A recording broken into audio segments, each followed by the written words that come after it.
E começou hoje o processo seletivo do IFPR. Durante esta semana, cerca de 145 professores passarão por provas e bancas avaliadoras. Os testes vão até o dia 9 de dezembro.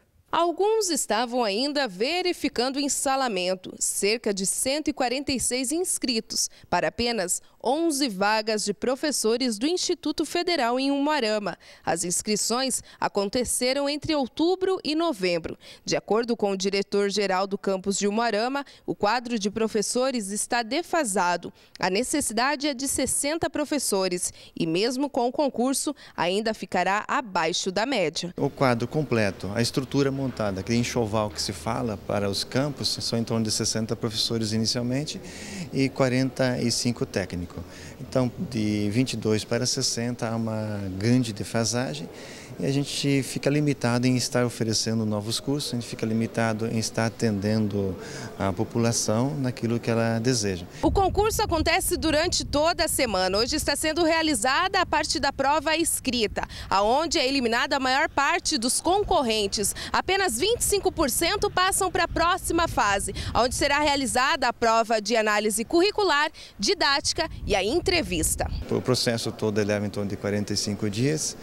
É evidente que essa semana a gente realiza todo o processo. Então, segunda, terça, quarta, quinta, sexta-feira nós temos já todos os resultados desse concurso. Ele é intensivo e é eliminatório, então vai se eliminando e vai se chegando ao ápice aí do melhor candidato que atinja esse perfil que o Instituto Federal deseja. Os aprovados já iniciam o ano letivo de 2012 em fevereiro, mas de acordo com Vicente, os aprovados nessa etapa não quer dizer que eles já estão selecionados. E a gente acredita que em 45 dias esteja todo concluído o processo, aí se tem toda a documentação exigida do candidato para ele estar fornecendo esses documentos que comprovam realmente se ele está apto. Então, não é o passo final, não se conclui agora com ele foi aprovado, mas ele tem que comprovar posteriormente se ele é realmente habilitado.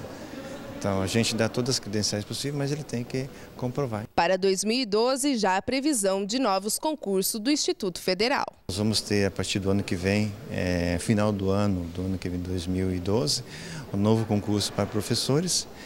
E também, agora para março, nós vamos ter novos concursos para técnicos, que o nosso quadro técnico também está altamente defasado.